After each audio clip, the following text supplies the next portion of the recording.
반갑습니다. 말씀과 함께 하루를 시작하는 주님의 백성들을 예수님의 이름으로 축복합니다. 2023년 9월 25일 월요일 오늘 주신 말씀은 열왕기상 8장 54절부터 66절까지입니다. 솔로몬이 무릎을 꿇고 손을 펴서 하늘을 향하여 이 기도와 간구로 여호와께 아뢰기를 마치고 여호와의 제단 앞에서 일어나 서서 큰 소리로 이스라엘의 온 회중을 위하여 축복하며 이르되 여호와를 찬송할지로다. 그가 말씀하신 대로 그의 백성 이스라엘에게 태평을 주셨으니 그 종 모세를 통하여 무릇 말씀하신 그 모든 좋은 약속이 하나도 이루어지지 아니함이 없도다. 우리 하나님 여호와께서 우리 조상들과 함께 계시던 것 같이 우리와 함께 계시었고 우리를 떠나지 마시오며 버리지 마시었고 우리의 마음을 주께로 향하여 그의 모든 길로 행하게 하시오며 우리 조상들에게 명령하신 계명과 법도와 율례를 지키게 하시기를 원하오며 여호와 앞에서 내가 간구한 이 말씀이 주야로 우리 하나님 여호와께 가까이 있게 하시었고 또 주의 종의 일과 주의 백성 이스라엘의 일을 날마다 필요한 대로 돌아보사 이에 세상 만민에게 여호와께서만 하나님이시고 그 외에는 없는 줄을 알게 하시기를 원하노라.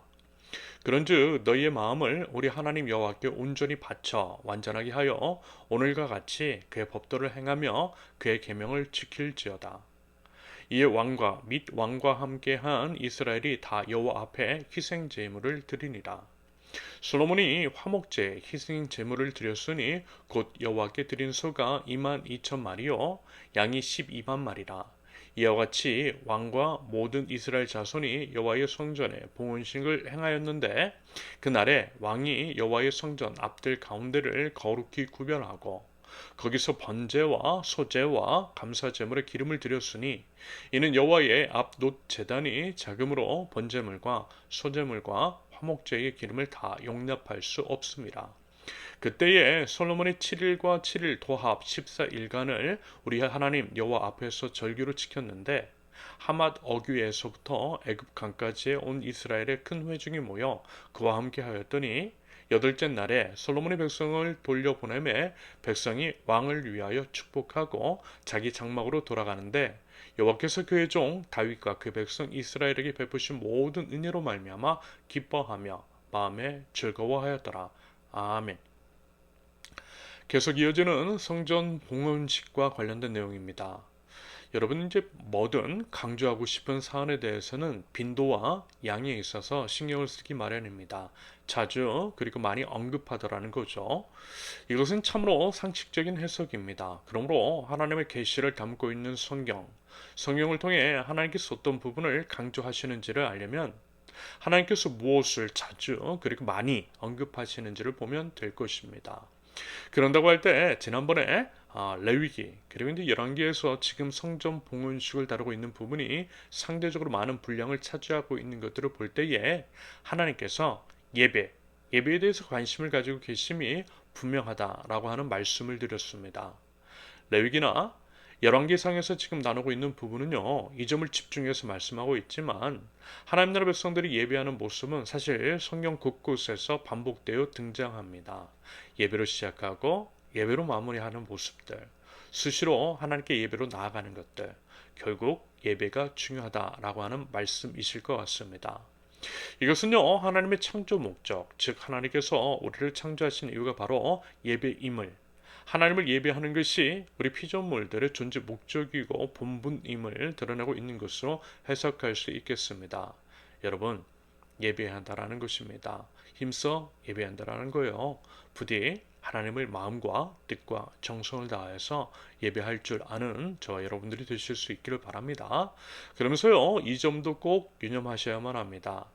예배한다라고 하면 예배당 건물에서 드리는 것, 새벽에도 수요일에도 금요일에도 주일에도 예배당 건물에서 드리는 예배의 횟수에 대한 생각을 하는 경향이 분명히 있는 것 같습니다.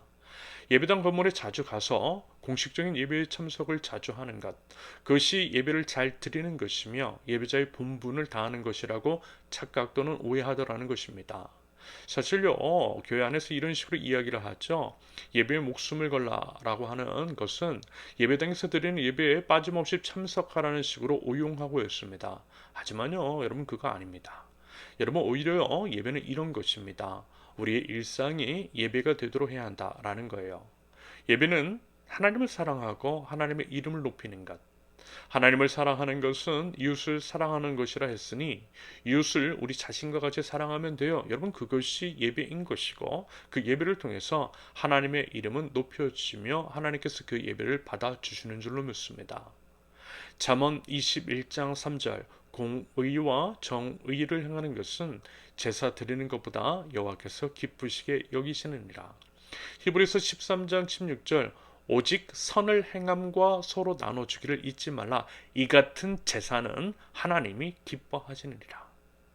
우리 모든 삶이 예배가 되어야 하고 우리가 서 있는 온 땅에서 하나님을 예배하는 것이 맞는다라고 한다면, 그리고 이제 요한계시록에서 말씀하고 있는 새 하늘과 새 땅, 그곳에 성전이 없었다라고 하는 것을 통해 생각해 볼 때에 하나님께서 진정으로 바라시는 예배는 우리 예수님께서 드리셨던 예배, 즉 우리의 이웃을 살리기 위해서 우리 자신의 생명을 드리는 예배임을 우리 꼭 기억하면 좋겠습니다.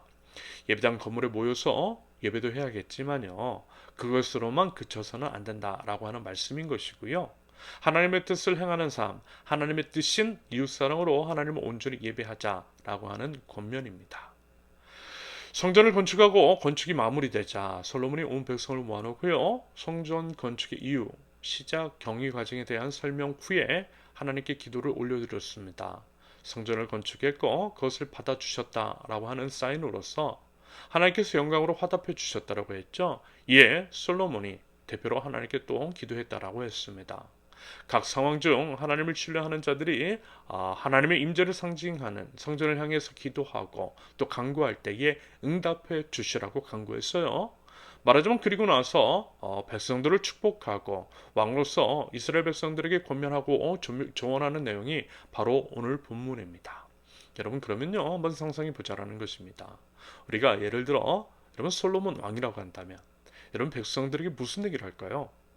일단 솔로몬이 그랬듯이 사랑하는 백성들, 하나님께서 맡겨주신 이스라엘을 축복부터 할 것입니다. 백성들의 입장에서도 볼 때에도 왕이 축복해보면 축복해주면 좋겠죠. 그들의 마음이 열릴 것 같아요. 여러분, 이것은요 인간관계에 있어서도 참나 상식적인 것입니다. 상대방을 먼저 칭찬하고 상대방을 축복함으로써 상대방의 마음을 여는 것이 필요해요. 그래서 여러분, 예수님이 가르쳐 주신 기도 가만 보면요, 하나님을 찬양하는 것부터 나오잖아요. 이것도 말하자면 같은 맥락입니다. 아무튼 솔로몬은 백성들을 칭찬하고 그들의 마음을 연 후에 다 함께 이 모든 것들을 허락하신 하나님을 찬송하자라고 합니다. 이러한 내용이 55절부터 선명하게 기록되어 있습니다. 그러면서요, 본론을 꺼내는 거예요. 먼저는 하나님이 행하신 일이 무엇인지를 이야기합니다. 그래야만 백성들이 그것들을 듣고 수긍할 것이며 하나님에 대한 지식에 따른 바른 반응 또한 보일 수 있을 것이기 때문입니다. 그래서요, 솔로몬은 하나님이 이런 분이시라고 태평성대를 허락하셔 주셨고 하신 약속은 다 지키셨고 우리와 함께 하셨으며 우리 모든 필요를 채우셨다라고 말하고 있습니다. 그 하나님이 바로 우리 하나님이시라는 거죠. 그러므로 그 하나님만을 온전히 예배해야 한다라고 하는 것이고요. 그리고 이제 어떻게 해야 한다고요? 61절 보면 그런즉 그렇기 때문에 하나님이 이런 분이시기 때문에 그런즉 너희의 마음을 우리 하나님 여호와께 온전히 바쳐 완전하게 하여 오늘과 같이 그의 법도를 행하며 그의 계명을 지킬지어다. 무슨 얘기죠? 한마디로 하나님께 순종하라는 것입니다. 순종하는 것이 하나님을 찬양하는 것이고 하나님 나라의 백성의 본분이라는 거죠. 그리고 이것은요, 이러한 말씀들과 연결이 됩니다. 요한 1서 3장 22절, 무엇이든지 구하는 바를 그에게서 받나니 이는 우리가 그의 계명을 지키고 그 앞에서 기뻐하시는 것을 행함이라. 여호수아 1장 8절, 이 율법책을 내 입에서 떠나지 말게 하며 주야로 그것을 묵상하여 그 안에 기록된 대로 다 지켜 행하라. 그리하면 내 길이 평탄하게 될 것이며 내가 형통하리라. 하나님의 말씀에 순종하면 기도도 응답이 되고 우리의 삶이 형통케 된다라고 하는 하나님의 약속. 결국 솔로몬의 권면은 이것과 같은 맥락의 조언인데요. 비단 이 말씀뿐만이 아니라 성경 전반에 걸쳐 계속 반복되어 말씀하고 있는 사안입니다. 솔로몬이 그 얘기하는 거예요. 하나님의 말씀대로 사는 것이 복이요 우리의 본분이라는 것을 이야기하고 있는 것입니다. 그리고 바로 이 점, 이게 예배라는 거죠. 하나님께서 받으실 만한 예배. 우리 모든 삶 속에서 하나님께 순종하는 삶. 결국 모든 것은요 예배로 귀결이 됩니다. 예배는 또한 순종의 삶. 그러므로 하나님께 순종하는 삶을 살아감으로써 우리의 몸을 산재물로 하나님께 예배하는 저 여러분들이 되실 수 있기를 바랍니다. 성경을 보시면서요 이 점을 명확하게 보실 수 있기를 바랍니다. 이어서 62절 이하의 내용은 이렇게 이제 솔로몬이 백성들을 축복하고 권면한 후 솔로몬과 모든 백성들이 힘껏 하나님께 희생제물을 드림으로써 봉헌 예배를 드렸다라는 것입니다. 이 장면에서도 역시 중요한 점은 희생제물의 수가 아니라 그 안에 담긴 솔로몬과 백성들의 마음이겠죠. 마음의 중심으로 여호와 하나님을 사랑했다라고 하는 것. 교회 출석의 빈도, 헌금의 액수, 봉사의 시간이 아니라 마음의 중심이 중요합니다. 원래 모든 것들이 하나님의 것이지만 있는 힘껏 우리의 사랑을 하나님께 드리고자 하는 그 기특한 마음. 여러분 그것이요 그 마음이 솔로몬과 백성들에게 있었다라는 것입니다. 그러므로 여러분 우리들에게도 그 마음이 있을 수 있기를 바랍니다. 하나님을 전심으로 사랑할 수 있기를 바라고요. 하나님께서 기뻐 받으실 만한 우리의 마음, 우리 예배를 올려드리는 예배자 하나님 나라 백성 저와 여러분들이 되실 수 있기를 예수님의 이름으로 축원합니다. 함께 기도합니다. 여호와 하나님을 예배합니다. 하나님을 예배하되 마음의 중심으로 일상의 모든 삶으로 삶의 순종으로 여호와 하나님을 예배합니다. 지금도 살아계셔서 역사하시는 하나님, 하나님의 모든 것들을 통하여서 제 모든 삶을 통하여서 오직 하나님만 높임받아 주시옵소서. 하나님께서 기뻐하시는 예배, 예수님께서 먼저 본을 보여주신 예배, 이웃을 위한 십자가의 예배로 하나님을 예배할 줄 아는 하나님 나라 백성들 저희들 될 수 있도록 우리 하나님 인도하여 주시옵소서. 예수님의 이름으로 기도합니다. 아멘. 하나님께서 오늘 주신 말씀과 각자의 기도 제목을 넣고 우리 함께 기도하겠습니다.